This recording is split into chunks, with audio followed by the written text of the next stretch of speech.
Okay, so you want to own a self-storage facility. You picture neat rows of metal doors, almost no staff, and hundreds of customers paying every month for things they barely remember owning. The gate opens automatically. The rent arrives while you sleep.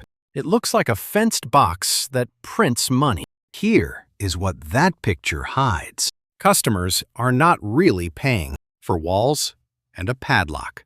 They are paying to postpone a decision, keep the furniture, delay the move, avoid throwing something away. This is not really a warehouse business. It is a land, debt, and customer inertia machine with small rooms inside it. Every number in this story is a local planning estimate, not verified market data. Assume a 2026 suburban United States scenario, a mid-sized city, ordinary construction, and uncertainty ranges that can easily move 20 to 30% in either direction. Change the neighborhood, interest rate, zoning, or building type, and the entire result changes with it. Let us start with the first illusion. The building looks simple. No marble lobby, no kitchen, no complicated production line, just concrete, steel, doors, cameras, and a gate. Simple. Except the expensive part is not the box. The expensive part is placing the box on land where enough anxious, moving, renovating, divorcing, downsizing, and over-shopping households can reach it without passing 3 competitors on the way. In this 2026 suburban scenario, a small facility might offer roughly 300 to 500 units. A larger property might push toward 800 or more, but unit count is not the real capacity number. The real number is rentable square footage, because one 10 by 10 room earns very differently from a narrow 5 by 5 locker, even though both count as one customer on the occupancy report.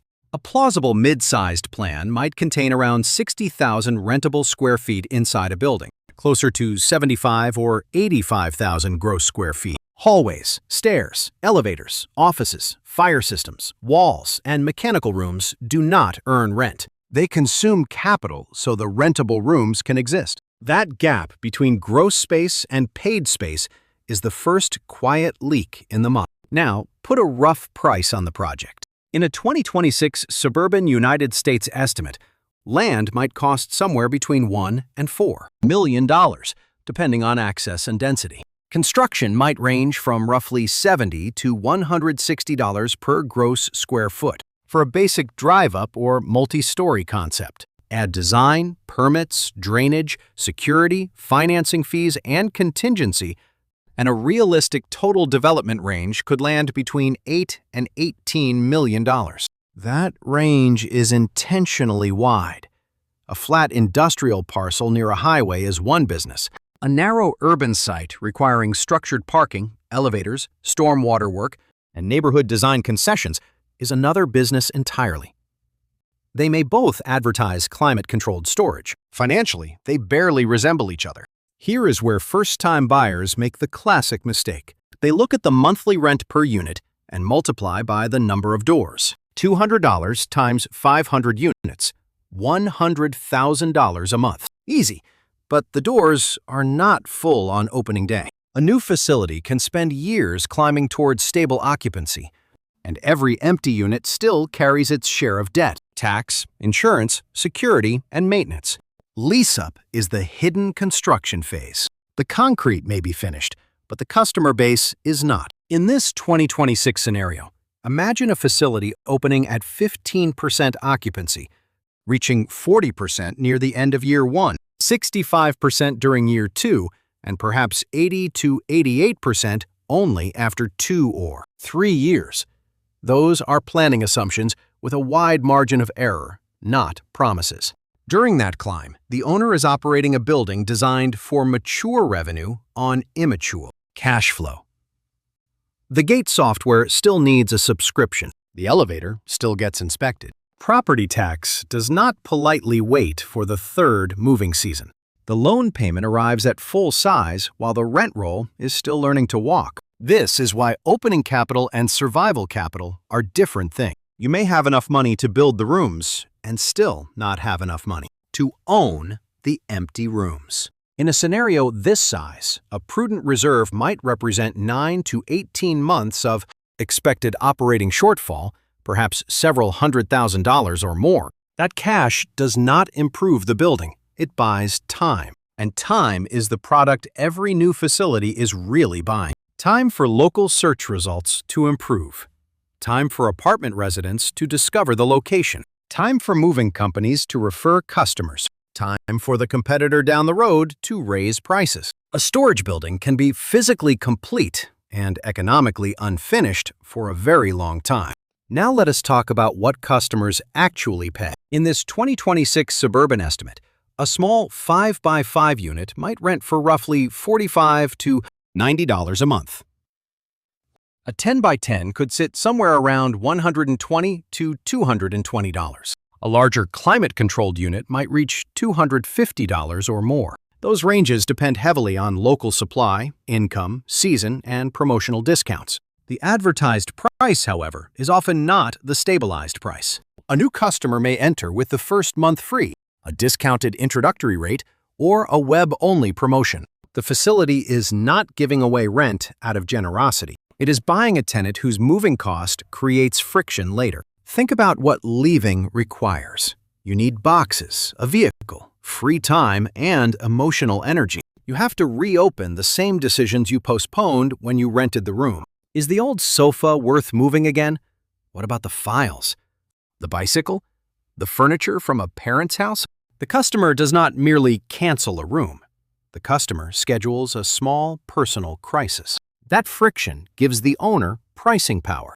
Not unlimited power, but more than the metal door suggests. A facility may raise the rent on existing tenants in small steps while keeping the day. Advertised move-in price attractive for new customers. In this 2026 scenario, an existing tenant might face an estimated increase of 5 to 15% after several months, depending on competition and local rules. That does not mean every increase sticks. Some tenants leave. Some complain, some move to a cheaper property. But many do nothing because the extra $10 or $20 feels smaller than the cost of moving everything again. The business is quietly testing the price of inconvenience.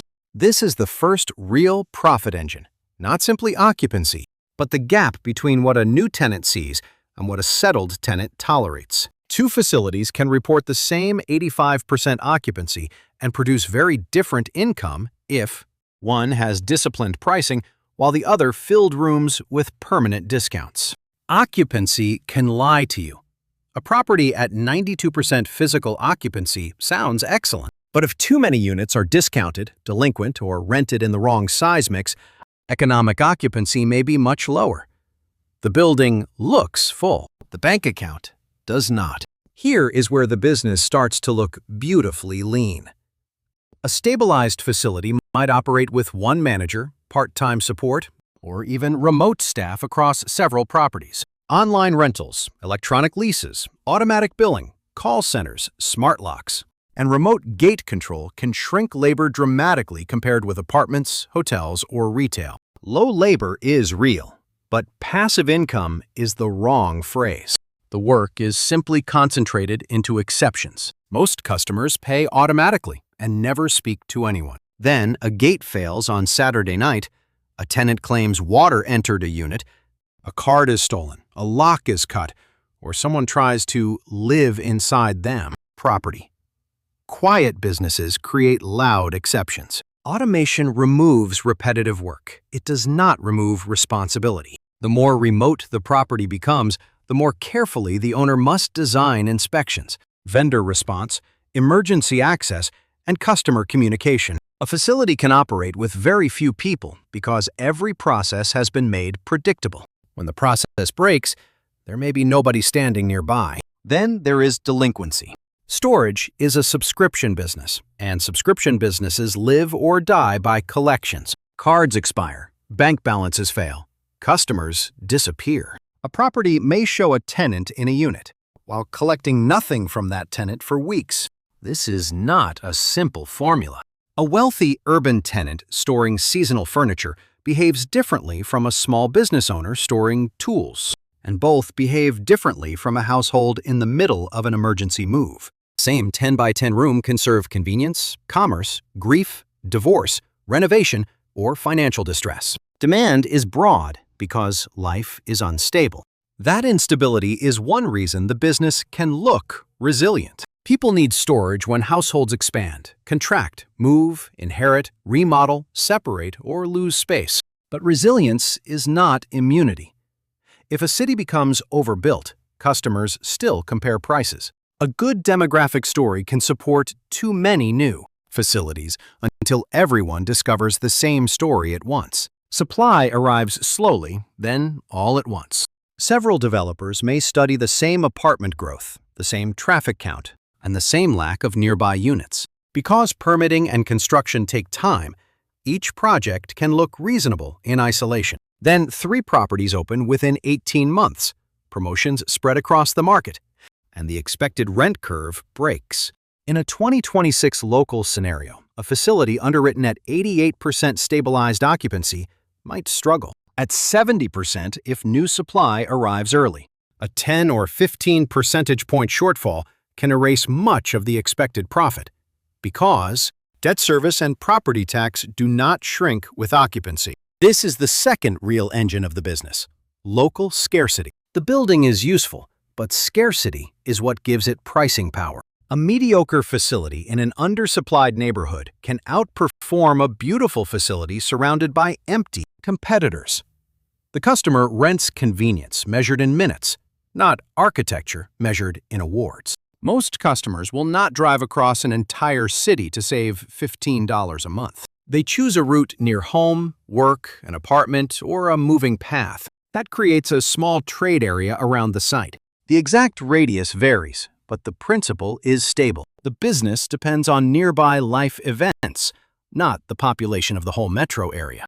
Now we reach the part most people underestimate: debt. Self-storage is often described as a high-margin property business, but the equity owner does not receive the property's margin. The equity owner receives what remains after the lender is paid. Imagine a 2026 development scenario costing $12 million, financed with roughly $7 million of debt and $5 million of equity. If the loan carries an estimated interest rate somewhere between 6 and 9%, with additional fees and amortization assumptions, annual debt service might land around $600,000 to $800,000.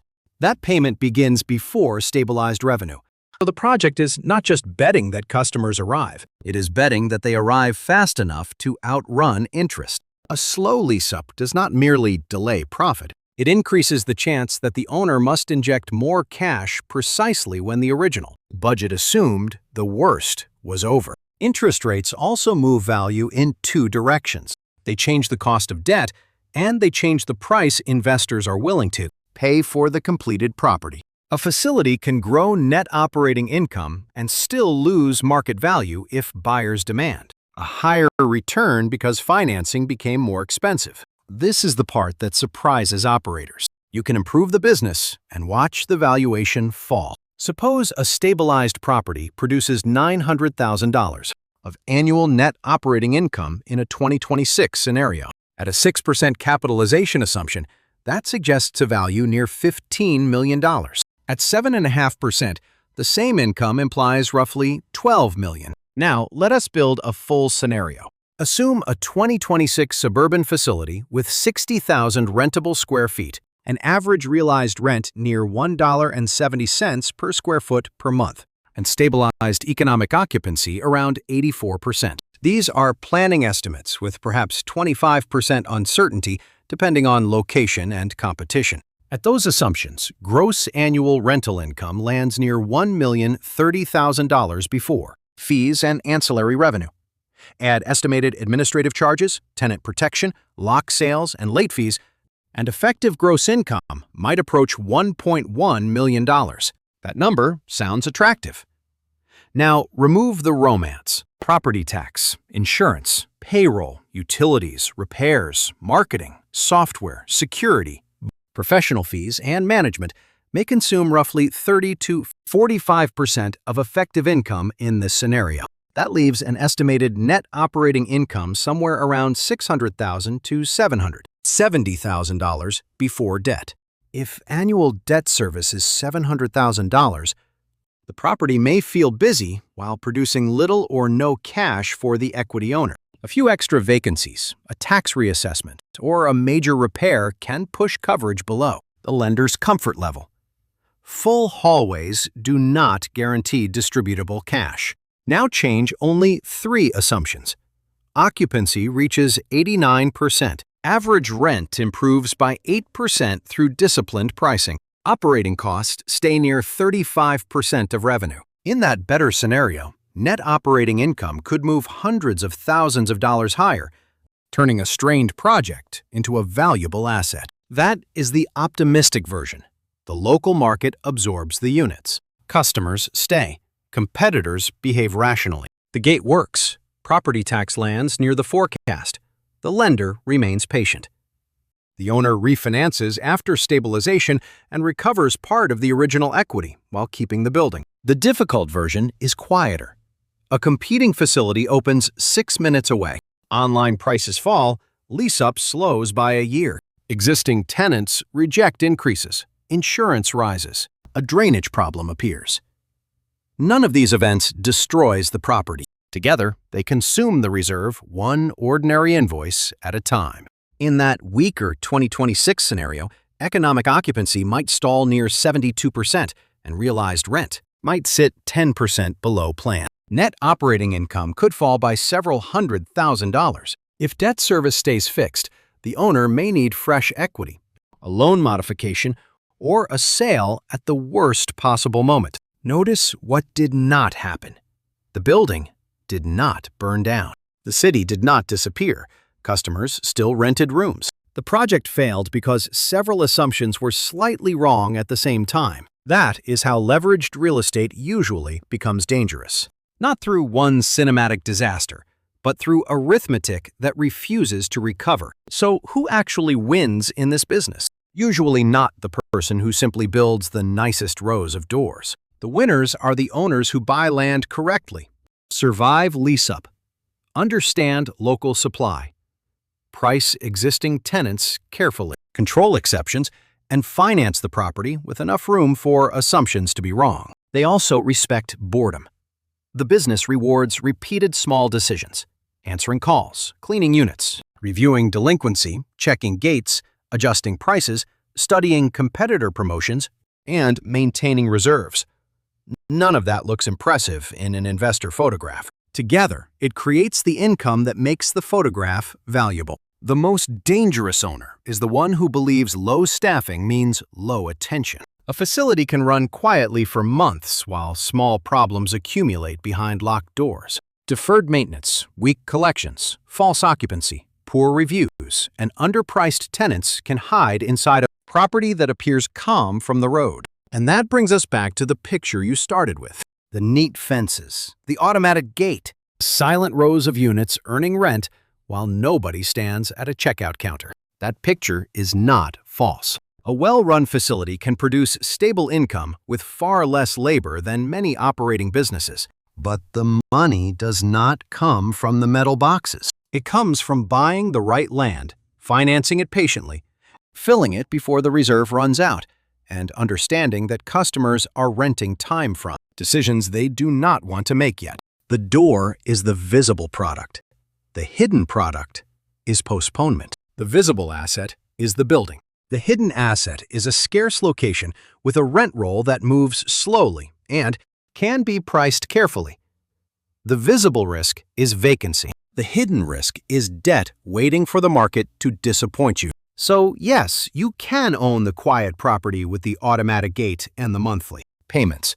Just remember what you are actually buying. Not a field of empty rooms and not a passive machine. You are buying a long, leveraged negotiation between land, time, human inertia, and the cost of money. The locks may be small. The economics behind them are not.